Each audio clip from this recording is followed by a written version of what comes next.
Hello there. Welcome into a Tuesday edition of the show. So glad to have you, whether you're listening on your radio, streaming the show online at extrasports1300.com, or you've downloaded the Extra Sports 1300 app to do your listening.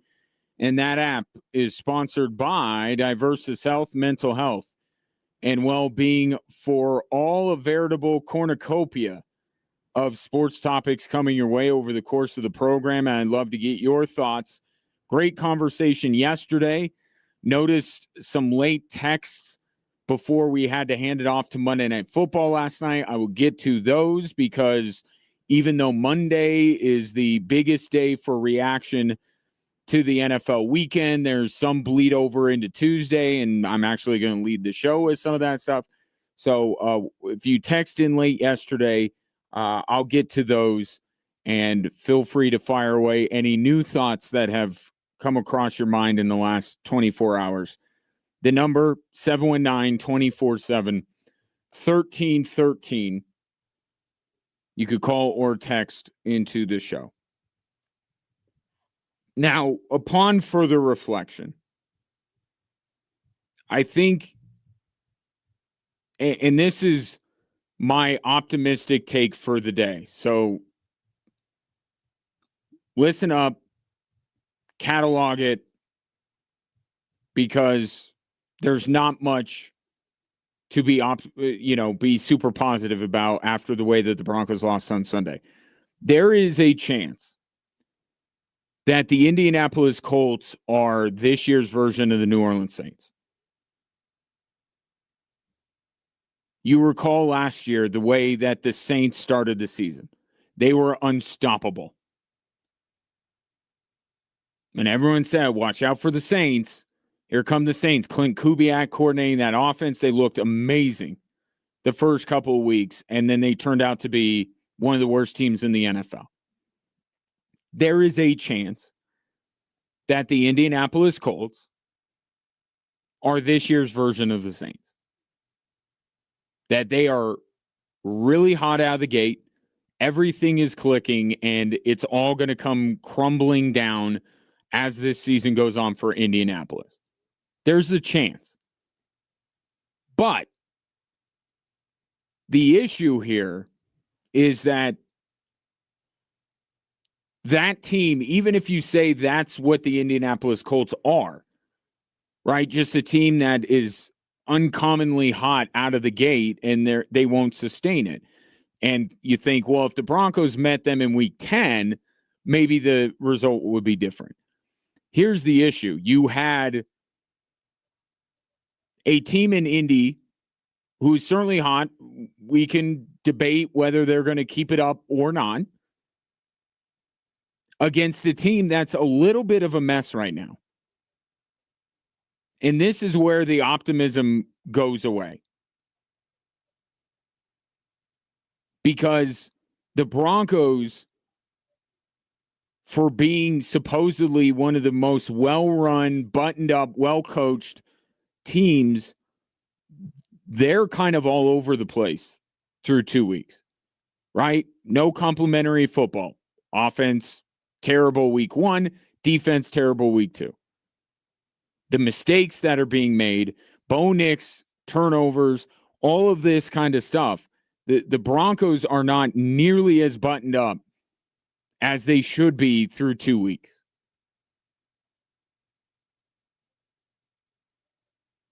So the question moving forward, especially with the fact that there is a very important game on Sunday against a team that once again last night looked pretty dang good in the Los Angeles Chargers.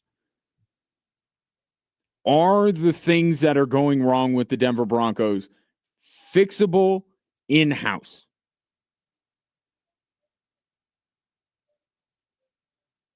A lot of people are pointing to the middle linebackers, the inside linebackers from the Colts game, Stranad and Singleton. And I second all the takes that are out there about these two players. I haven't been high on that position group of the Denver Broncos in quite a while.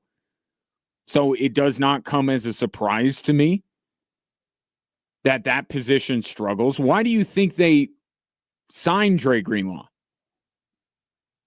Right? Did they just sign him just to sign him just for fun? No, they signed him because they needed him, injury concerns and all. It's like J.K. Dobbins,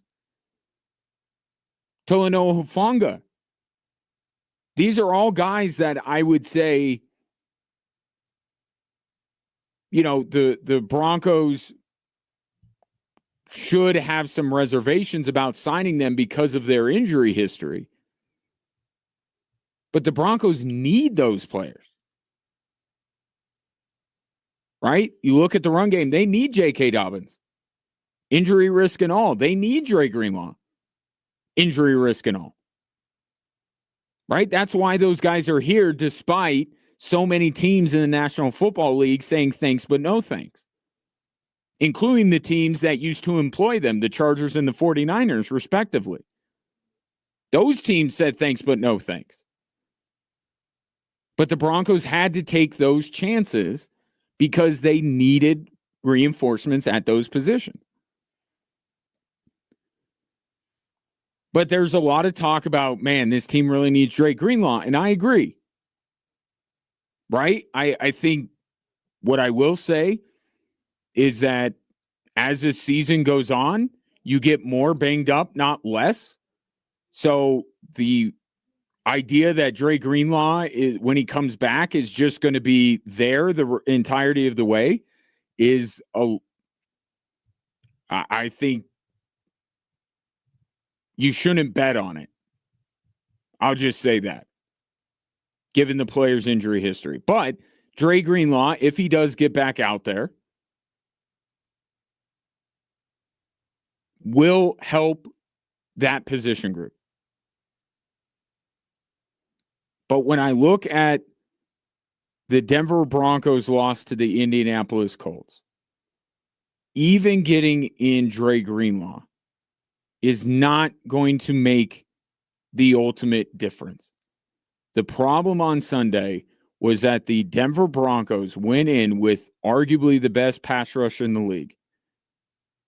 And the Colts offensive line just flat out stopped them. And if that were to happen again, I would expect to see the same results. So maybe the Colts are in some crazy groove and you'll look back in a few weeks and saying, why couldn't the Broncos play this Colts team? But I promise you, against any team, if the Broncos are not able to generate a pass rush, it doesn't matter if Dre Greenlaw is healthy. It doesn't matter if they have the defensive player of the year in Pat Surtain. They're going to struggle. This is how this team is built, on the pass rush. It's the core of Vance Joseph's offense. He makes sure, first and foremost, he generates a pass rush. And if the Broncos don't do that, you saw the results on Sunday. So the question ultimately becomes, are the Broncos going to go up against offensive lines as good as Indianapolis routinely? And the good news is not routinely, because the Colts are one of the best offensive lines in football. But there are other teams. There are other teams with really good offensive lines. Sunday is going to be really interesting because you know the issues with the Chargers losing Rashawn Slater. If they had Rashawn Slater, I would say that they were playing another offensive line as good, almost as good as Indy.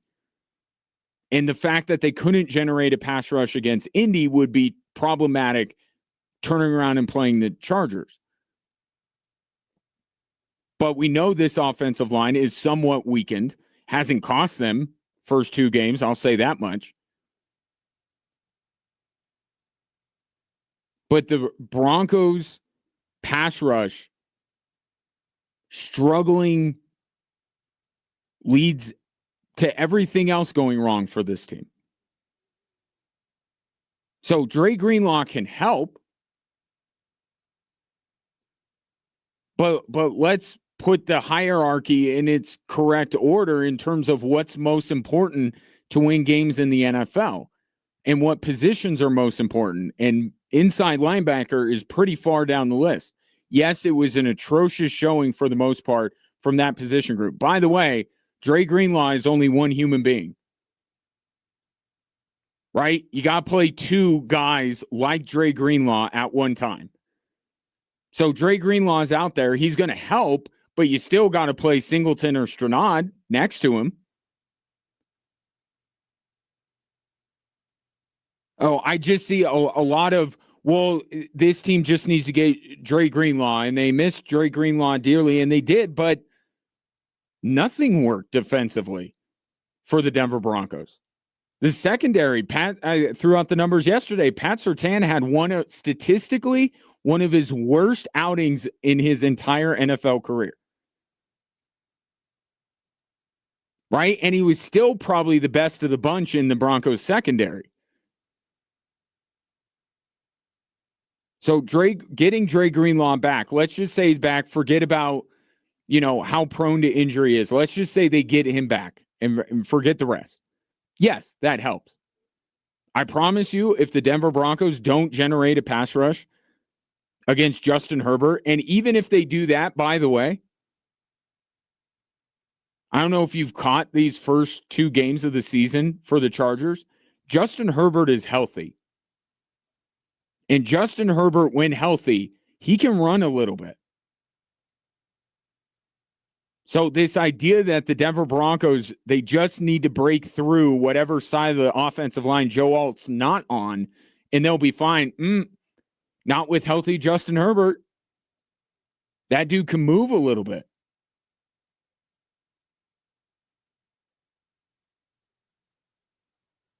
So it's not, they're not running after a statue on Sunday. But they have to generate a pass rush. And then if they generate a pass rush, look at the Tennessee game. There were still issues, right, in the secondary. The issues that you saw with coverage in the second and third levels existed in the Titans game, and they existed in the Colts game. But what was the difference between the two and allowed the Denver Broncos to have a pretty good day overall against the Tennessee Titans defensively and not so much against the Colts? Pass rush.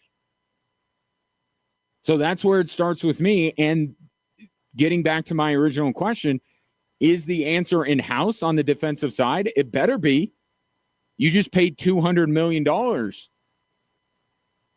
make sure that Nick Bonito and Zach Allen are not going anywhere. So the answer has to be yes. I've saw some think pieces today about who should the Broncos go out and get. Nobody. They already pay. It was the biggest part of their offseason was, we got to get the deal done with Zach Allen. We got to get the deal done with Nick Bonito. When they both signed, it was met with, celebrating, as it should, because they're both very quality players. Where's the results? Where were the results when the Broncos needed them on Sunday? They weren't there.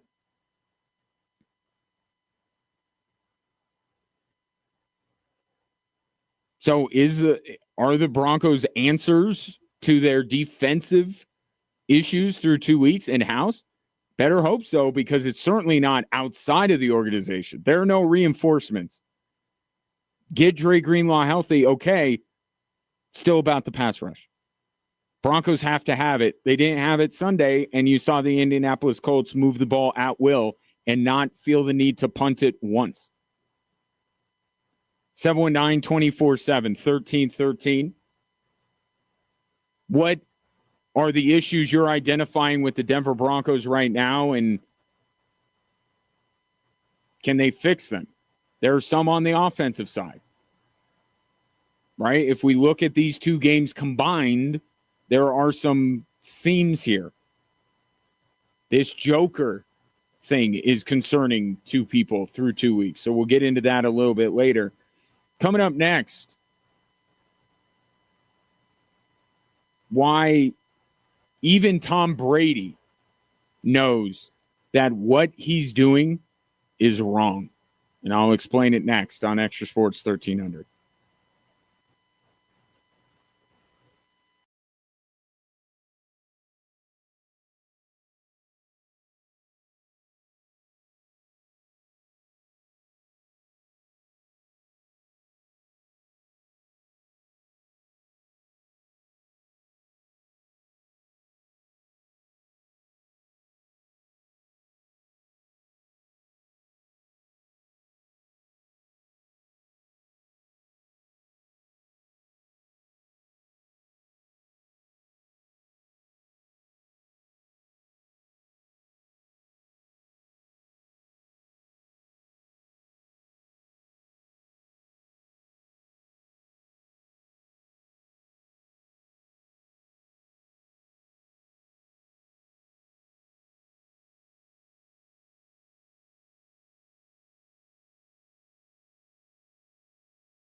If you missed the announcement yesterday, our 4 nominees for this week's Athlete of the Week, sponsored by Blackjack Pizza and Salads, are up and ready for your vote at extrasports1300.com.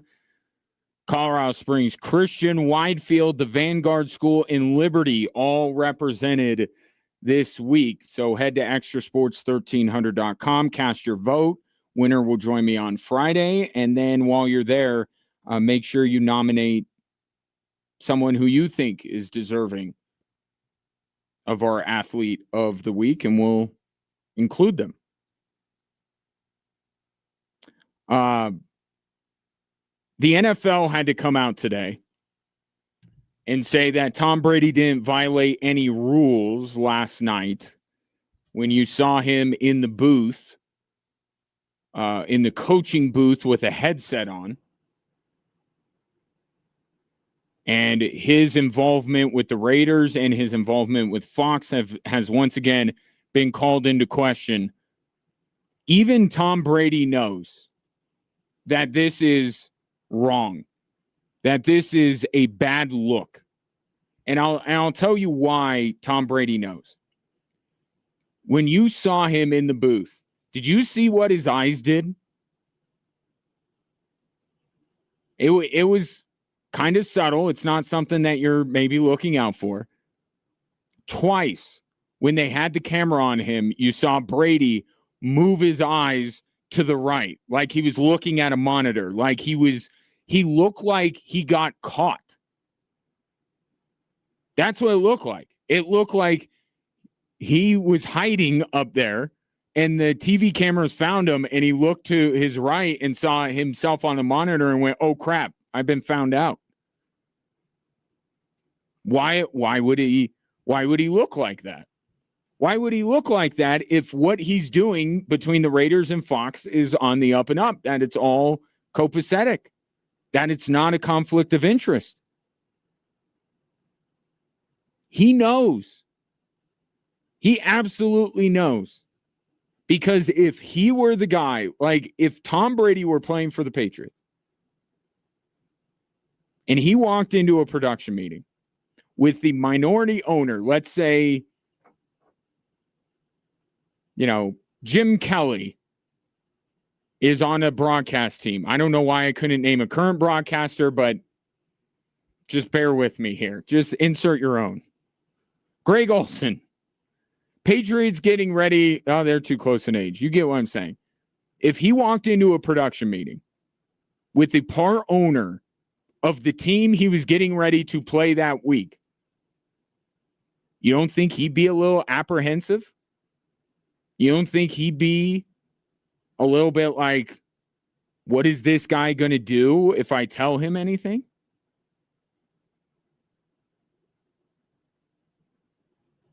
And in an ideal world, Tom Brady himself would raise his hand and say, you know what? It's just too much. Like, I get it. It's a conflict of interest. I'm going to step away from one or the other. I'm going to become a silent partner in the Raiders. Because I'm not asking Tom Brady to quit his job on Fox or relinquish his ownership stake in the Raiders. But when they're talking about the fact that he's in meetings with Chip Kelly 3 or 4 times a week, that's problematic. That's the kind of stuff that he voluntarily should say, you know what, I probably shouldn't do that. He could still be the owner of the Raiders. He could still go to the games. Don't be so involved with the game plan, or not involved like he's coaching up Chip Kelly, but just don't be in there. Go sit in the owner's box. I'm sure he has a very nice area that he can sit in at every Raiders home game. And he may say to that notion, well, I didn't pay X millions of dollars to be a passive owner. Okay, well, we all got to make decisions in life. Which do you care about more? And the fact that his broadcast this weekend involves the team that the Raiders are going to play the following week. Like, this is just, it's an unfair position for teams to be put in. And this isn't even like, oh, Spygate all over again. No, this is gossip. Let's call it that, gossip. Tom Brady's roaming around the Vegas practice facility, and he hears something from Chip Kelly or Patrick Graham, the defensive coordinator, or Pete Carroll, and he goes, oh, you know what? It could happen. Absolutely could happen. And it would be not nefarious on the part of Tom Brady whatsoever. You talk shop, you get in you're talking shop with somebody and you let slip out. Like, let's say you have a friend or something, acquaintance, family member that works for, a competing business, competing law firm, whatever the case may be. And you're just talking because you have a personal relationship. And then you just accidentally blurt out, oh, our CEO is going to be indicted soon or something. Like, it's not, Tom Brady isn't doing all of this to help the Raiders, right? That has to be said and made clear here. I don't believe that Tom Brady is using his position at Fox to be able to help the Raiders on Sundays. But it is a conflict of interest. And from a television standpoint, can we be sure that Tom Brady is getting all the information that a Greg Olsen or a Tony Romo would get to make is Fox okay with this? Clearly they are. I don't know why they are.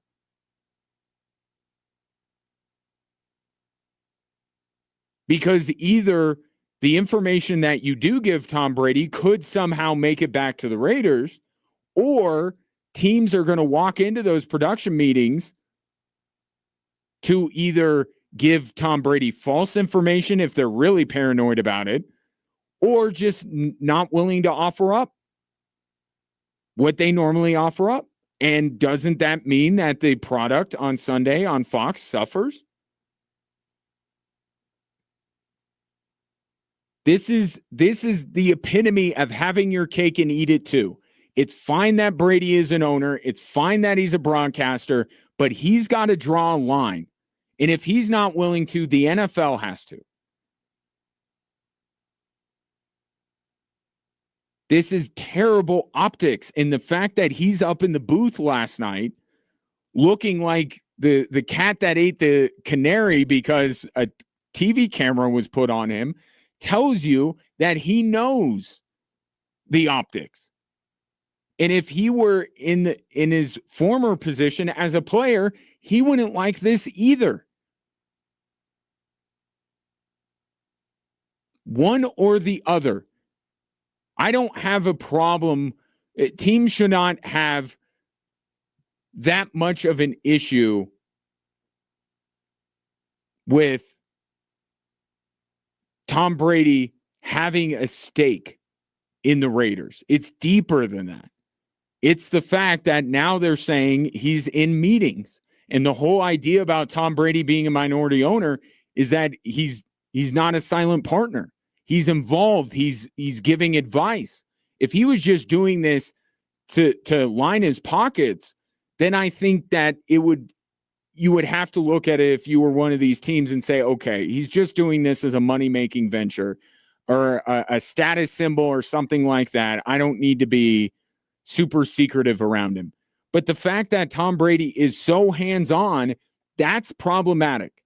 And the NFL should not be okay with putting their coaches and their players in that uncomfortable position of walking into a room or getting onto a Zoom call or phone call with somebody who is an active participant in the weekly preparations of the team that he owns. And I have a great fix. I have even the best fix, because Tom Brady, knowing him, he's not going to step back from the Raiders. He's not going to say, okay, I'll just be a silent partner now. I'll just go to the games and look pretty. And that's fine. Here's the perfect thing. Take Tom Brady out of the booth and put him on the set with Terry Bradshaw and Kurt Menefee and all those guys. I think he's better suited for that anyway. Tom Brady is better in long form. Put him on the Fox Morning Show.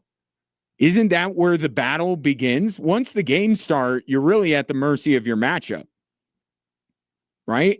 Isn't the whole plan from the networks, let's get people in to watch us in the morning, and then they'll stick around and watch whatever game we have on? If they want Tom Brady for the brand name and they want Brady to spew some wisdom, put him on the pregame show. Not conflict. TNT has done this for years. Grant Hill was a part owner of the Hawks. I think Shaq is a part owner of something. Like, it's fine. They're just studio analysts. But when you're walking into those production meetings, that's a lot of that is privileged information. And I know Tom Brady's a good guy. Again, I'm not accusing him of anything, but I'm saying he is human. As much as we build him up to be more than human, he is human.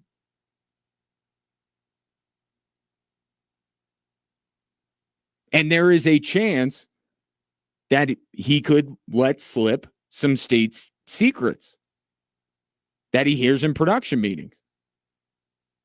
And even if you don't believe he would do that, believe that other teams believe that could happen. As paranoid a bunch as NFL head coaches are, at least believe that they think that some of what they tell Tom Brady will make its way back to the Raiders.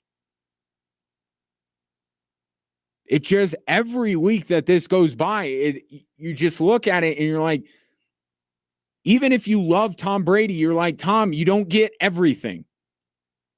You have to make a decision. And I think that this is the precursor, right? That on Sunday, that reaction, because before it was all like theoretical, like before the season, oh, how's it going to be with Tom Brady in there? Now you see him. You see him with the headset on in the coaching booth. And it's right there, that visual evidence that you're like, this looks wrong. And that will be the thing that makes change. I would be floored if we go the entirety of the season and there's not some kind of remedy for this. I'd be shocked, because people aren't going to shut up about it. And they shouldn't. They shouldn't, because it's a conflict of interest. But this is just going to gain steam every Raider game. People are going to be looking at this schedule. Oh, by the way, Tom Brady's calling this game with the Bears this week, and guess who the Raiders play next week? Like, you just don't need it.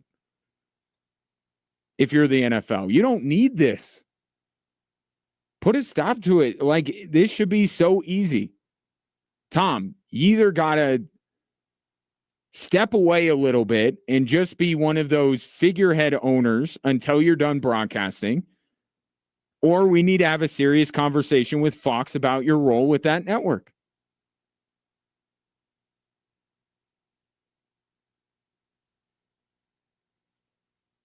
I mean, you think it's a conflict of interest, right? Imagine if it were your team. I know the jokes write themselves. Like Tom Brady could actually take Raiders info into the production meetings and tell the Chicago Bears, and it wouldn't make a difference on Sunday. Like, I get it. The Bears jokes write themselves. How about, let's fast forward a few weeks. Denver Broncos. Broncos were on Fox week 1. Let's say Brady's on a game with the Broncos. Are you going to like that? Of course not. Nobody should. 719-24-7, 1313. Get to your text messages next.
Saturday, Air Force hosts Boise State at Falcon Stadium. Kickoff at 5 p.m. If you are interested in going, I have a 4-pack of tickets for the 13th texter to text Falcons and their name to 719-247-1313. And if you do not win tickets, you can always purchase them at aftickets.com.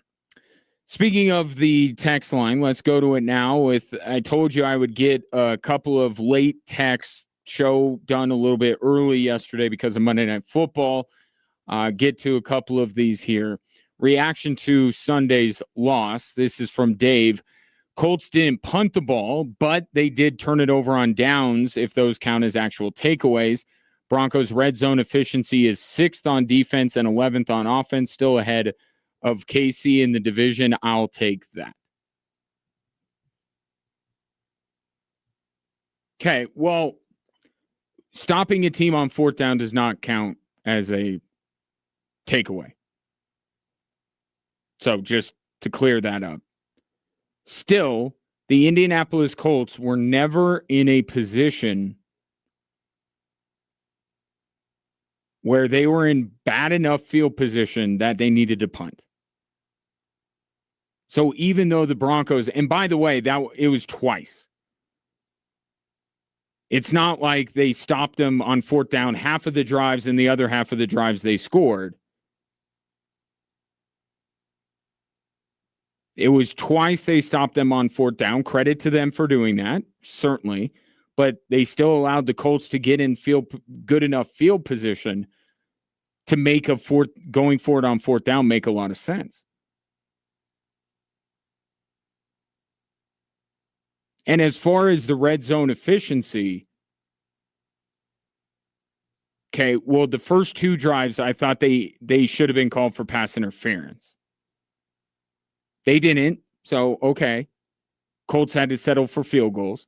And what's helping their red zone efficiency defensively is the fact that they played the worst team in the NFL week 1. Because if we're asking the question, what should you take more seriously? The Indy game or the Tennessee game? The answer is obviously everything that happened, good, bad, or indifferent, against the Indianapolis Colts should be taken more seriously than anything that happened against the Tennessee Titans.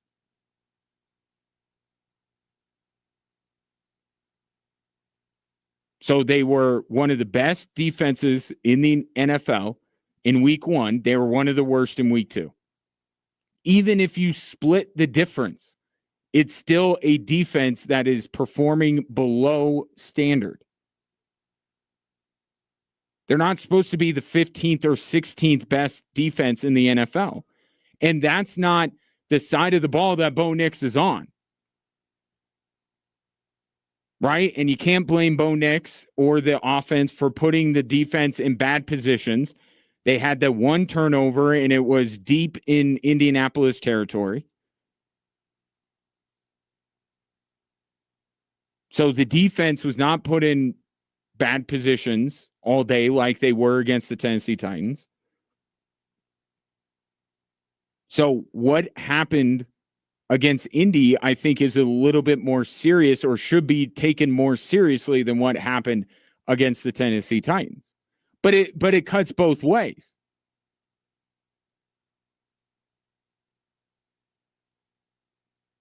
Right? The good things that the Broncos offense did should make you feel better. Now, the Colts were down 2 corners in their best pass rusher. But you saw the Broncos' effectiveness in the run game. If Sean Payton came out and just did what he did against the Titans and Bo Nix put up numbers, I think I would look at it and be like, okay, it was better, but why? Because the Colts were down 2 corners and their best pass rusher. But the effectiveness that the Broncos had running the football, I think that's probably the biggest positive coming out of that game. The Broncos may indeed have the improved run game that Sean Payton was hoping for. Now, will they stick with it?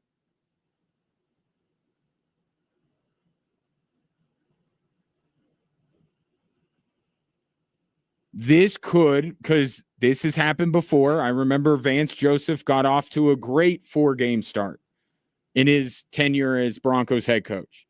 Right? I think they were like 3-1, and you know how that turned out.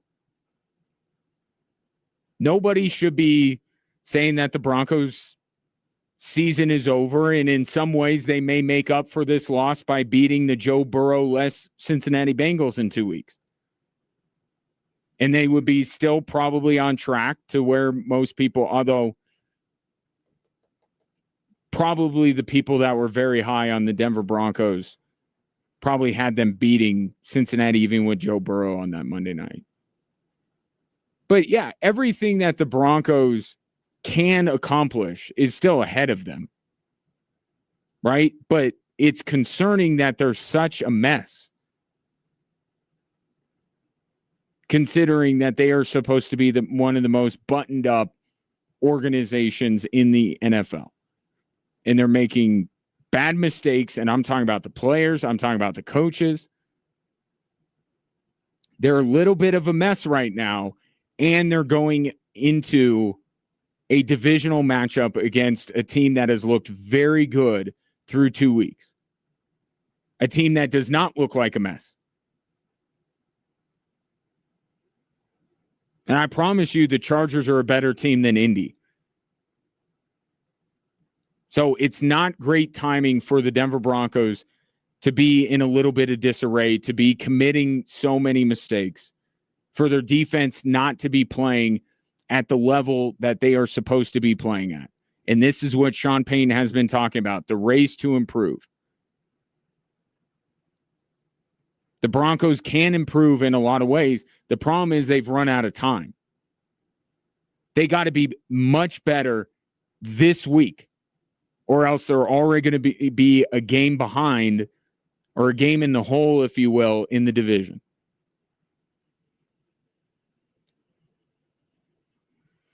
I want to get to expand on this. Actually, I'll get to it right now. The text comes in from the 719. Too early to tell on really good teams. I start really paying attention after 6 weeks, but the Packers, Philly, and Bills are good. Let's get right into this here, because I teased this yesterday. If you weren't listening to the show, I will. I'll clue you in here. Here's the exercise. Okay, we're all trying to balance what we've seen through 2 weeks and say what's real and what's not. What team? I won't even go. The texter went 3 teams, and I think he's right on all 3, by the way.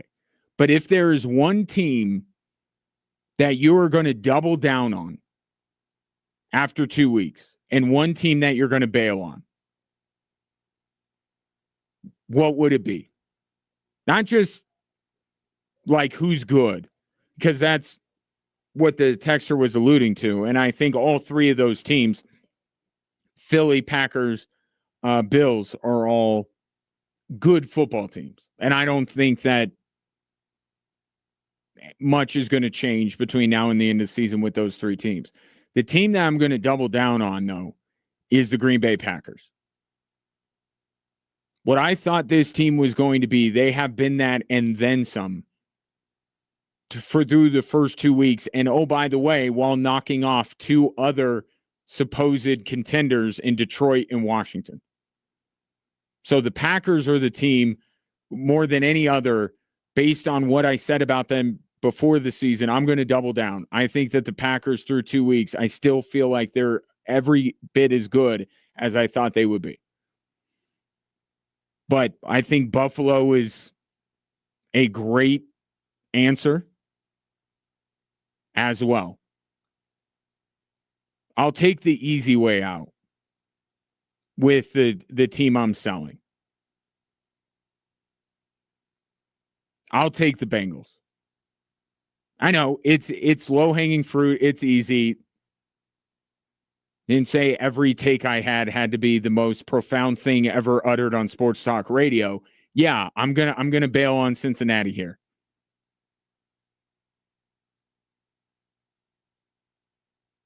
I thought that they would be a shoo-in for a wild card spot.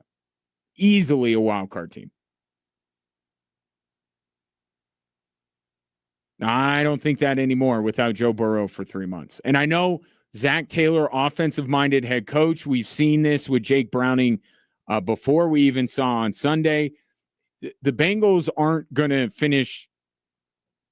be awful, but they're not, dark horse to come out of the AFC. They're not going to be any of that without Joe Burrow for 3 months. So they're an easy team for me to bail on. I don't see. I mean, I'm having serious doubts that the Chicago Bears are going to get better anytime soon. But I'll still give Ben Johnson some time here. But the Bengals with the injury to Joe Burrow, that's an easy one to be like, yeah, no, I'm not. I'm going to distance myself from any praise I heaped on that team or any lofty expectations I placed on them. Take your team. If there's one team that you would double down on after 2 weeks and one team that you're bailing on, and maybe it can be, I guess when I thought doubling down, I was thinking positively. I mean, the Broncos, I mean, I would double down on what I said about the Broncos to begin this season, but it wasn't as positive an outlook as many people had. So there are a lot of teams that I'm like, yeah, I'm still sticking with my preseason prognostication, but let's look at the positive. There's a team that you thought would be good, and through 2 weeks, you're like, yep, I'm right. What would that team be? And if there's a team that you thought would be good in a couple of weeks, you're like, yeah, I'm not really gonna claim that what I said about them. 719-24-7-1313. Coming up next, started the show by talking about the Broncos defense and what ails them and what could fix them. Let's talk about the offense coming up next. And I promise you, no more than 3 Joker puns. Patrick.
Welcome in hour 2 on this Tuesday. Glad to have you and appreciate you watching the show on our social media platforms at XTRA Sports 1300, Facebook, Instagram, YouTube, and Twitter.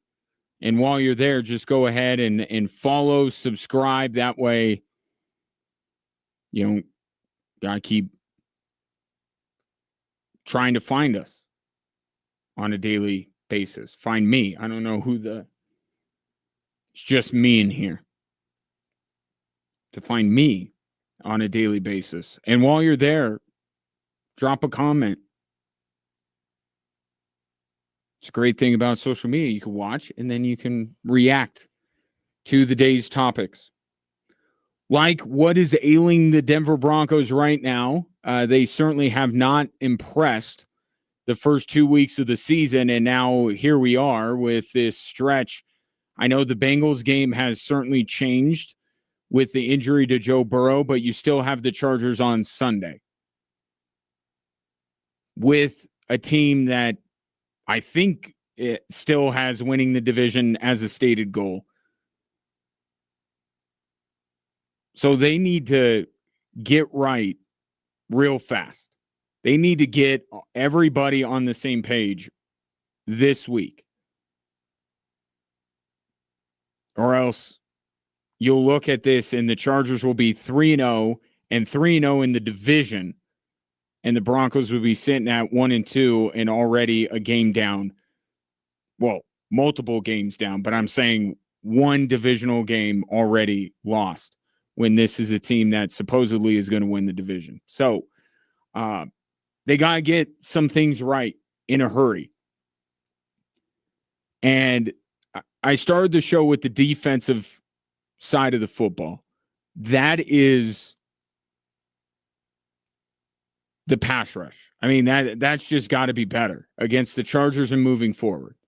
That's where it all started for me on Sunday, and why the Broncos defense was so bad against the Indianapolis Colts. They couldn't sack Daniel Jones. How do you think they're going to fare against, Justin Herbert and Mahomes and Jalen Hurts? These quarterbacks who are more mobile than Daniel Jones is. So they got to generate a pass rush. Now, on the offensive side, because of the injuries that Indianapolis had, it was a pretty good day for the Denver Broncos. The Colts defense did not give them a lot of problems. Yeah, Nix threw the late interception, one of their many errors that they made. I was having this conversation with somebody earlier. Like, you can keep going back. If you're someone who's focused on the leverage penalty and whether it should be called, okay, well, why is Sean Payton telling his guys to go all out to try and block a 60-yard kick? And even if you want to go before that, why is Sean Payton trying to have Bo Nix throw the ball instead of just keeping it on the ground and trying to keep the clock moving, force the Colts to call timeout, that kind of thing? Why is he going for like a touchdown pass in what turned out to be Bo Nix's interception? Or before even that, why is J.K. Dobbins spiking the football? Right? So you could keep going back and back and back and back. And I think where you end up is just the Broncos defense wasn't good enough to win that football game. And they're supposed to be. Right? That's the thing you're supposed to rely on week in and week out. But on the offensive side, it's not that Sunday came without some questions. And certainly if you take these two games together, there are some questions that are being brought up. We've heard Sean Payton before, even as recently as this past week. He was asked about Pat Bryant. He's like, we got to find a way to get Pat Bryant on the field. Got to do that. Okay, he was on the field for 14 plays. More than he was the week prior. So I guess Sean Payton mission accomplished, but it wasn't like Pat Bryant was a significant part of what the Denver Broncos were doing. And I understand that. We went through this with Marvin Mims. right? Troy Franklin last year. Like, there's just these young players. They got to earn their way onto the field. They got to earn Sean Payton's trust, and then they'll get the snaps. And that's what Sean Payton doesn't want to say because he doesn't want to call anybody out. And it's also understandable. Some rookies are not ready to contribute immediately. Some need some time. Evan Ingram is different. Evan Ingram is not a rookie. He's not a young player. And he's a player that plays a position or fills a role that Sean Payton said was vital to the success of the Denver Broncos. He said repeatedly throughout the offseason that he needed a joker. He needed that guy, and he got that guy in Evan Ingram.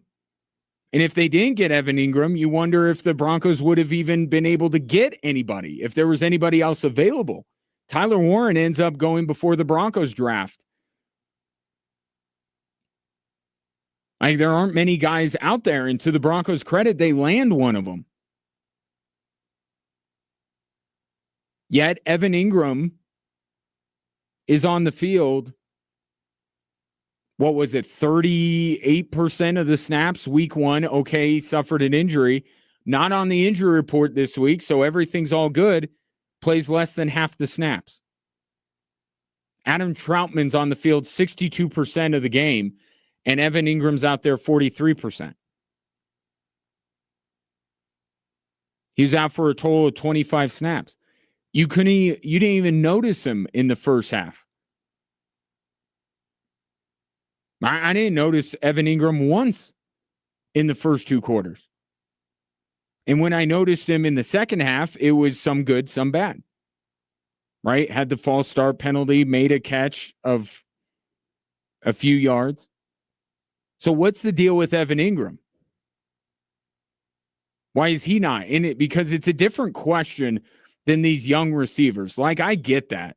I'm not going to spend a lot of time on this show, hand-wringing over the fact that Pat Bryant's not getting a lot of snaps. But Evan Ingram is supposed to be a vital piece to this offense. In 2 weeks, he's had a minimal role. How could something like this be? Is it because Evan Ingram isn't doing what he needs to do to get on the field? I don't believe that.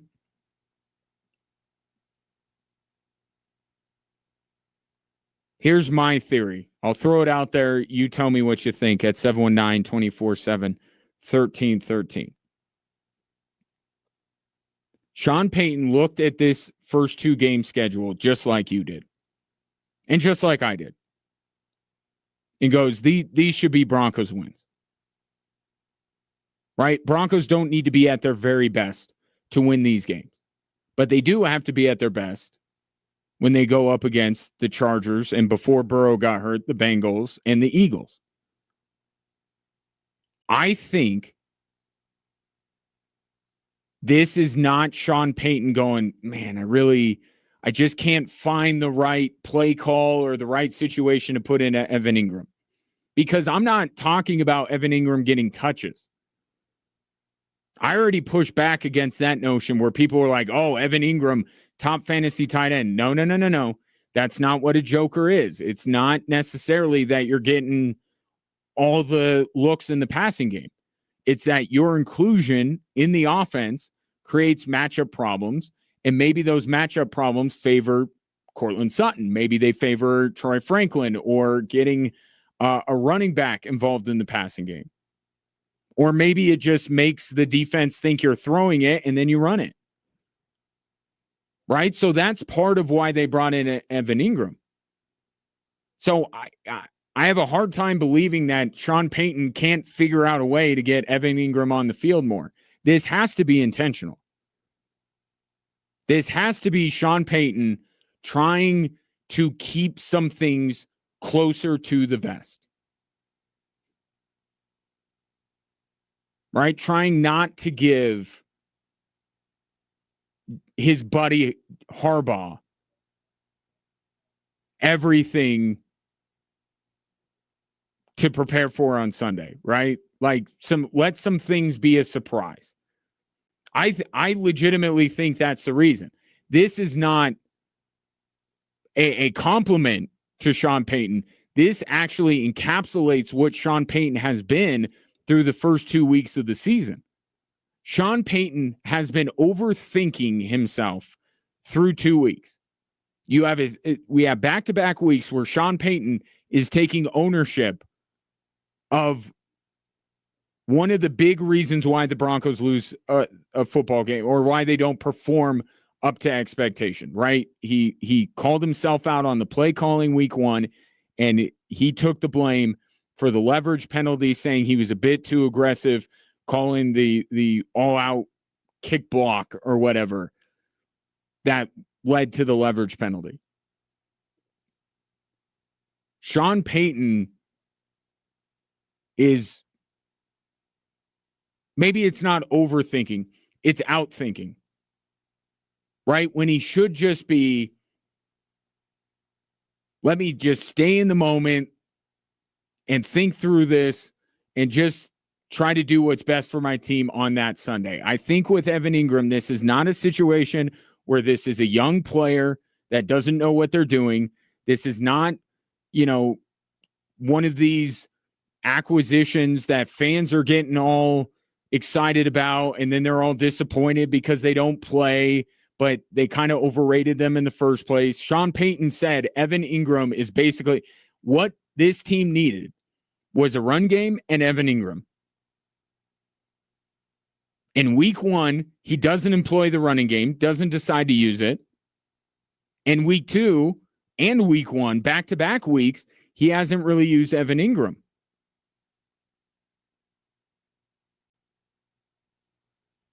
And I don't know if I theorized yesterday, could it be because there's pressure on him, like real pressure to deliver this year? Like the Broncos, in many people's eyes, are a team that could win the AFC West and compete for a Super Bowl, so that pressure is getting to him?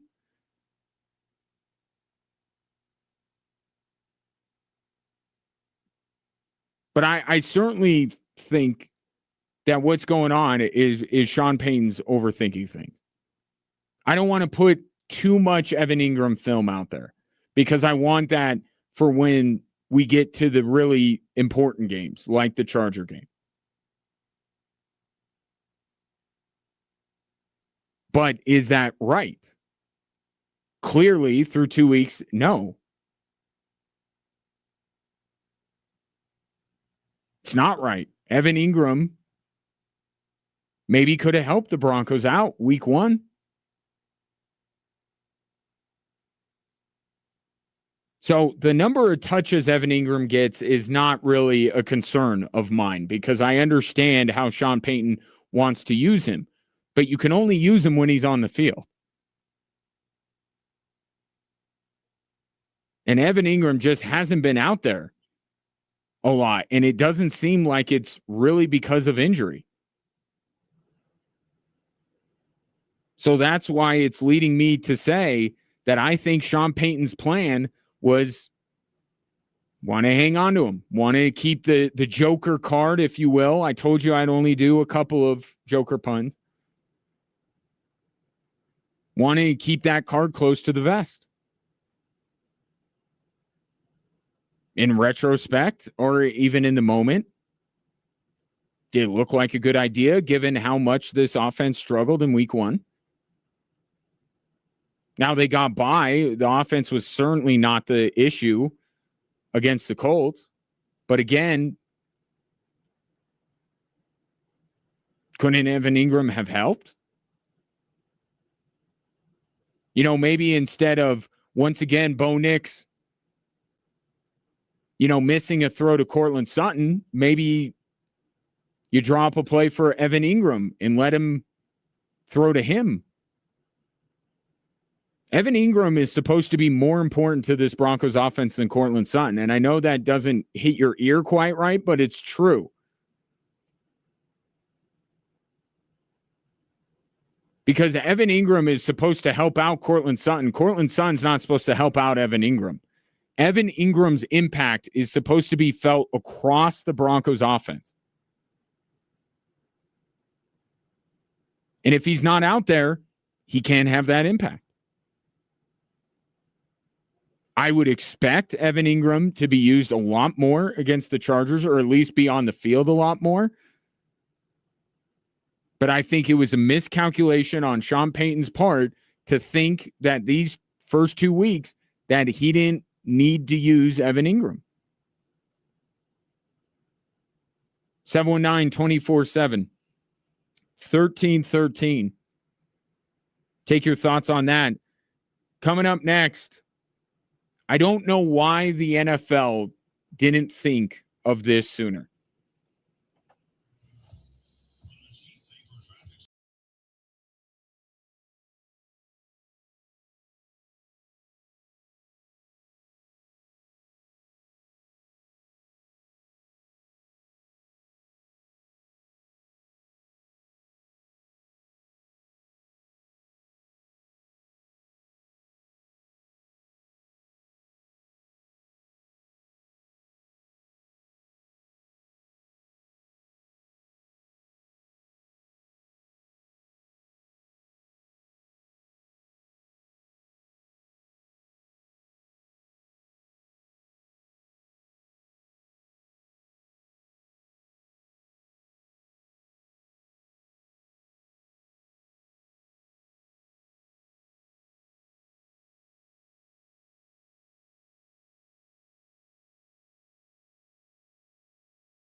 Trans-Siberian Orchestra is back in Colorado Springs on November 16th. They're going to do 2 shows at the Broadmoor World Arena. Tickets on sale right now. Get them online at axs.com or in person at the Pikes Peak Center box office. We are witnessing the last year of the tush push.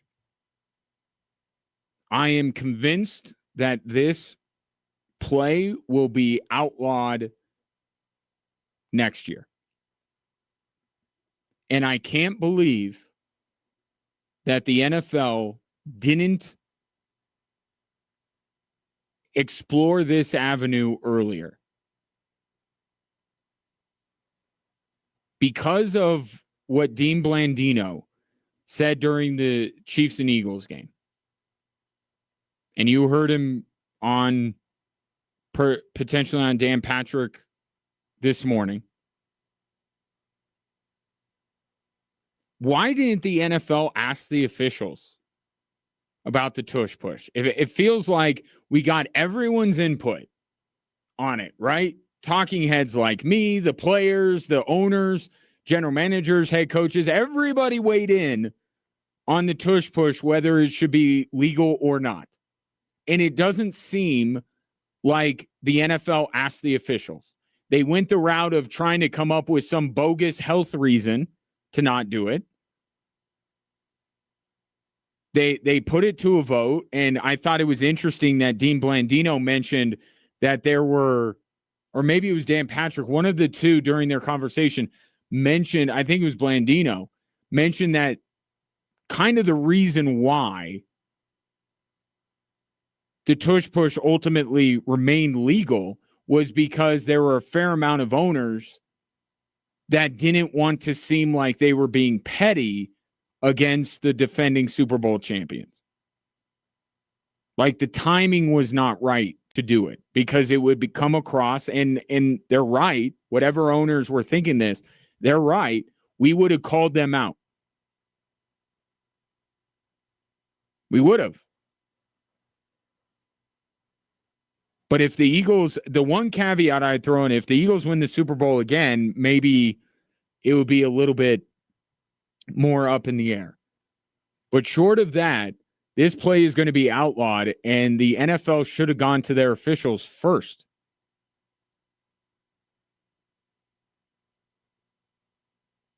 Because what Dean Blandino said during the broadcast was make everybody realize, if they hadn't already, that this play is really difficult for officials to judge. And I don't recall that being the core tenet of the argument against the tush push. It was always about, again, the bogus thing about health. They haven't been able to find any health reason to outlaw it. And it was all aesthetics and how impossible it is to stop. Nobody really talked about how difficult it was to officiate.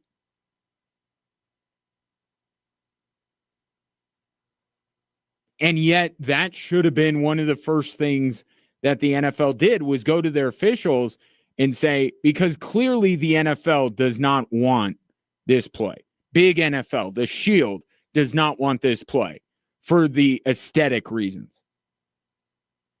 Right? And they don't like anything that seems like a sure thing, right? Because they pride themselves on how unpredictable every week is, how unpredictable their seasons are. We always get a worst to first. We got teams that were one of the best in the NFL, that crater. They love the unpredictability. And the Eagles, that play was predictable to almost 100%. That you knew that the Eagles were going to convert. And even if they didn't convert, they on third down, they convert on fourth down. Like, you may stop it once, like the Chiefs did. You're not going to stop it twice. So I know that the NFL doesn't like it. They just needed to find a good reason, and the owners just couldn't get together to the number they needed to outlaw this. But the owners could have stayed completely out of it. The NFL just had to go to their officials, and the officials would be like, yeah, we can't. It's so hard to officiate this play. And everybody's putting out all the screenshots of, the Eagles covering up the football, them lining up offside, all of this kind of stuff. And that clearly says to me, well, go ask the official. Are they not seeing what we're seeing? And the answer is probably not. They're probably not seeing what we're seeing because they don't have 18 different cameras as they're looking down the line at the play, right? They're just looking down the line or looking from behind it or in front of it. And they're not seeing this stuff. And then when all the scrum happens, they're having a hard time picking out where the progress of Jalen Hurts is ultimately stopped. It seems like and maybe I need to, slap myself on the wrist for this, but I guess I just kind of assume that if the officials had a problem with it, that we would have found out about it. It doesn't sound like the NFL even consulted them. Because a play is not aesthetically pleasing is not a good reason to ban something. Because they're really good at it and other teams can't stop it is not a good reason to ban it. To try and make up, to try and find a health reason to do it is just grasping at straws. This was there all the time. That they could have said it is putting our officials in too difficult of a position where they can't correctly spot the ball. They can't correctly see if the Eagles are lined up offside and all, or they false start. They can't see this. We got to help out our officials. To me, that's a great reason. If you can't officiate it, then you should probably think about not having that play. Because then you're just then laws don't apply. Then the Eagles can get away with everything if the referees can't see anything. That is a better plea to the public than, oh, other teams can't stop it. Well, tough. Right? And I have never once looked at a football game that the Eagles play, Sunday included, and said the reason why the Eagles won this football game is because they have the tush push or the brotherly shove, whatever you want to call it. Not once. They didn't win that game on Sunday against the Chiefs because of the play at the goal line. Not at the Eagles goal line, at the Chiefs goal line. That decided the game. That ball bouncing off of Travis Kelce's arms cost the Chiefs the football game and won it for the Eagles. Not the play down at the other end. So I've never been one to say, oh, because the Eagles can run it and no one can stop it, they should outlaw it. No. But yet that was the argument that I guess they were trying to get the NFL owners on board with. Or other NFL owners were trying to get each other on board with. Well, your team can't stop it, so we have to outlaw it. It's not a good reason. Officials not being able to officiate it, that's a good reason. But this will be it. This will be the last season. And I think in the meantime, and I don't, when I heard all of this discourse and stuff, the first thing that came into my head, and it's because of the way that the Broncos-Colts game ended. Because while that play was leverage, it absolutely was. There's no arguing against the letter of the law. But could you argue in the moment that they shouldn't have made that call? Maybe. But then you go down a slippery slope. What calls are the officials not supposed to make, and which ones are they supposed to make? But because of the way that ended and how maybe you call it a ticky-tack call, I think that might be fair to say it was a little ticky-tack on the Denver Broncos. If the officials have such a problem with that play that the Eagles are running, why don't they get super ticky-tacky about it? Right? Why don't, when the Eagles line up on that, why aren't they like eagle eyes? And if they see even a slight hiccup, if a player sneezes, throw the flag. Back them up 5 yards, and now they're not running it. I'm not saying that the officials should look for something that's not there, but we know that there are plays, whether it's false starts, whether it's holding, where the officials have the latitude to be super strict about it or not be super strict about it. They should be the most strict that they are in any call whenever the Eagles line up for the tush push. They should be looking out, not for things that don't exist, but for things that probably happen.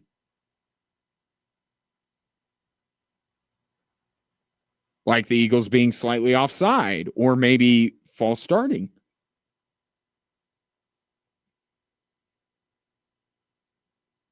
I would expect the Eagles to start to get flagged as this season progresses, and it will culminate with the major rule change in the NFL going from this season to next is you can't run that play anymore. And they will cite the officials. They will say we have to allow our officials to be able to officiate the game, and they can't officiate this play. So, enjoy it while it lasts, Eagles fans. It's going to be taken away from you soon. And by the way, just remember, even now, even after that game on Sunday, even after 2 meetings that the Chiefs have lost to the Eagles, I still say that I don't have a problem with the competitive advantage the Eagles get with that play. And I don't look at it as the key to their success. The key to their success is their defense, Saquon Barkley, and the fact that Jalen Hurts morphs into some kind of a different creature during the playoffs. Because I've watched both the Jalen Hurts games, he's regressed right back to regular season Jalen Hurts. I was having this conversation with somebody earlier today. You know who Jalen Hurts is? He's the football version of Jamal Murray. There are times during the regular season where you rethink your entire perspective. Well, the entire time during the regular season, you're thinking, man, this guy's not that good. The playoffs roll around and you're like, wow, this guy's amazing. And you got to go back and forth. You got to keep recalibrating. Regular season Jalen Hurts is nothing to write home about. Regular season Jalen Hurts is not a top 10 quarterback. Postseason Jalen Hurts might be a top 5 quarterback in the NFL. He's the NFL version of Jamal Murray. And I got to imagine if you're an Eagles fan, it's a little infuriating at times, isn't it?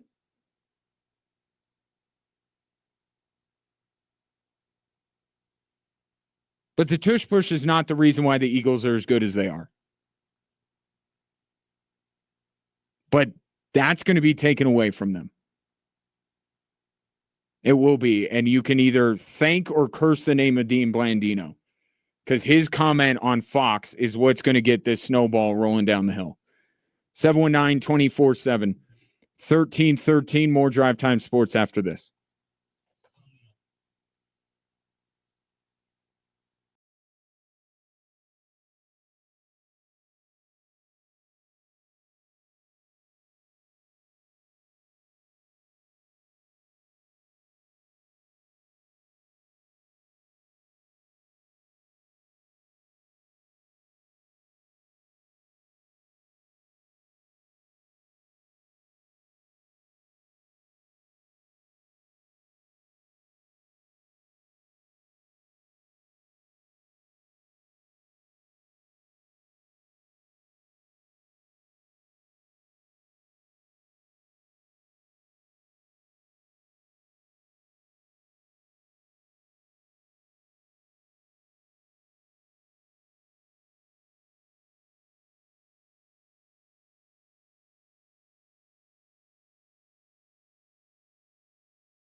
Switchbacks back home on Saturday, first of 4 straight at the friendly confines. It will be a big one this Saturday as they take on Sacramento Republic, one of the better teams in the USL Championship. Come out, see the Switchbacks continue their playoff push and celebrate Latin culture for Noche Latina. And then right after the match, as per usual, a spectacular fireworks show. Tickets going fast. Get yours at switchbacksfc.com/tickets. A couple of your texts. Some of you not impressed with Jalen Hurts at any point in the season. Is from the 719. Meh, he's just a fullback playing QB. I think his playoff exploits would beg to differ on that. But I'll say it again. He is the Jamal Murray of the NFL, where when he is on, when it is that big stage, he is great. And when the lights aren't the brightest, when it's the regular season, it's okay. It's fine.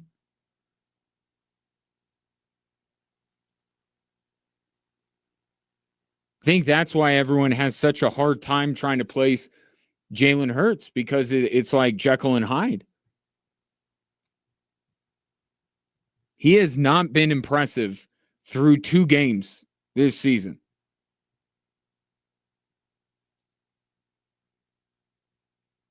But like, if we expand this metaphor out a little bit, like the Denver Nuggets, Jamal Murray doesn't have to always be at his best for the Nuggets to be really good during the regular season because they have Nikola Jokic. Nikola Jokic is either Saquon Barkley or the rest of the Eagles team, if you want to call it that. At times, they kind of they bring regular season Jalen Hurts along. The unstoppable play of the tush push is like the Murray and Jokic 2-man game. You can't stop it.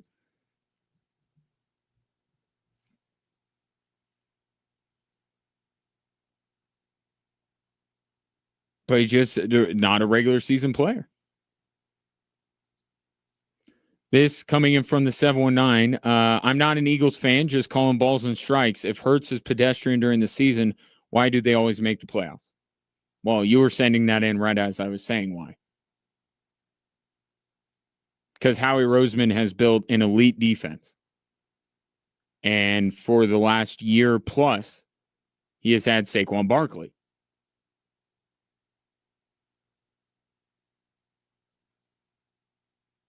He's not bad during the regular season. He's fine. Not great. Not spectacular. Not franchise elite quarterback status. He's just not. And Howie Roseman has built a tremendous roster that it would take.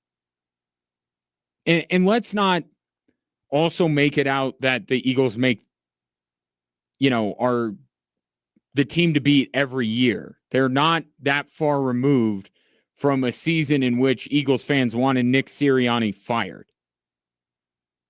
So it's not like the Eagles have had a run like the Kansas City Chiefs, where they've been on top of the division for 8 straight years and gone to the last 5 Super Bowls and all this kind of stuff. It's not like the Eagles have been great for a decade now, or great every year of Jalen Hurts' career. But why did they get in the playoffs last year? Saquon Barkley. The defense. Why did they win the Super Bowl? Those 2 things and Jalen Hurts.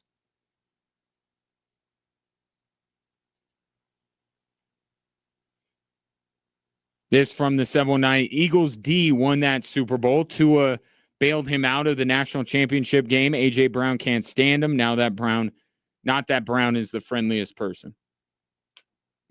But this just goes to the Jamal Murray thing. It's got to be frustrating for Nikola Jokic and some of Jamal Murray's teammates that he's not what he can be all the time, or even most of the time. Playoff Jamal Murray, bubble Jamal Murray exists for a shorter amount of time than the other Jamal Murray. Right? It's got to be a little frustrating. And you see that during the regular season, Jalen Hurts he's not that guy. During the playoffs, I'll give him more credit than some of you are. He is that guy.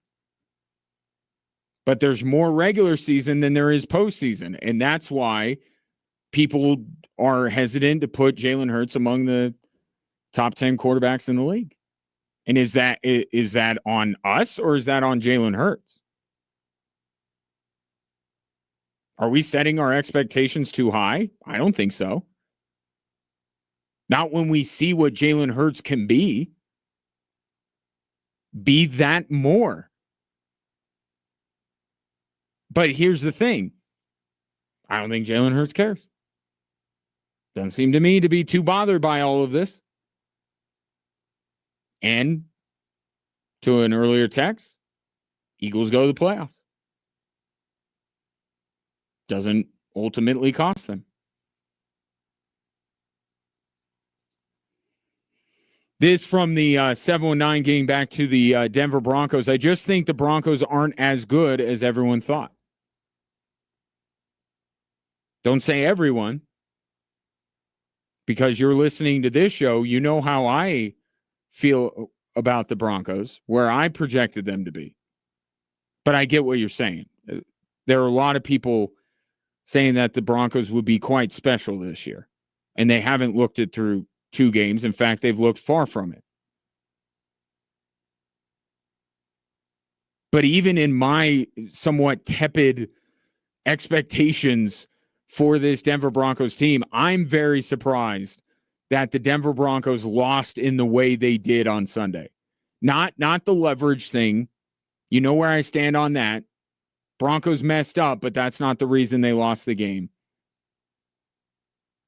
And this tit for tat about, well, what about the Colts earlier?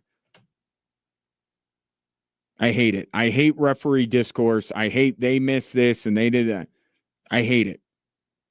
It's a long football game. Exhaust all other options for why your team lost before you start doing screenshots next to each other about the Colts on Will Lutz's kick and the Broncos on the game-winning field goal. Like, it's such an easy place to go, and it is so not why the Broncos lost that football game. The Broncos, if their defense would have played to the level that is expected, that game does not come down to the field goal. If the Denver Broncos hadn't had the J.K. Dobbins spike, the Bo Nix interception, the Adam Troutman face mask, the Will Lutz missed field goal, they wouldn't even be in that position. So there are a lot of other things that you can go to before you ultimately get to the game-winning kick. But I am surprised that the Denver Broncos lost, or that was a game that they wasted a very good offensive performance. I did not expect to be saying on Monday that the Denver Broncos offense held up their end of the bargain and the Broncos defense did not. So big picture, where they are through 2 weeks, yeah, it would fit a little bit more what I thought they would be, as opposed to, you know, some members of the national media or even a lot of Broncos fans. But if you just take the Indy game itself, it was quite shocking to watch Daniel Jones move the ball at will against what is supposedly the best defense in the NFL. And for the NFL's best pass rush and a front seven that features 2 guys that are going to make over $100 million, that they couldn't get to Daniel Jones and bring him to the ground. Are the Broncos overall better than this? Even I think that the Broncos are better than what they've showed through 2 games. But it is a little bit of an indication, I mentioned this after the Titans game, that the idea that this team is just, you take it for granted. They're just going to take a step forward. right? Nope. They're either stuck in neutral or, depending on what side of the football you're looking on and at what given week, they're going in reverse. And the problem is they got the Chargers coming up. The Chargers look really good. That will be the primary topic of conversation tomorrow on this show. I got more on the Broncos. I will be joining Jessica Mendoza on KKTV tonight at 10 if you are so inclined. Also calling a little Air Force women's soccer here in the next couple of hours. If you are so inclined, it will be on the Mount West Network. But in the meantime, I will bid you adieu, and we'll reconvene tomorrow at 3. How's that sound here on Extra Sports 1300?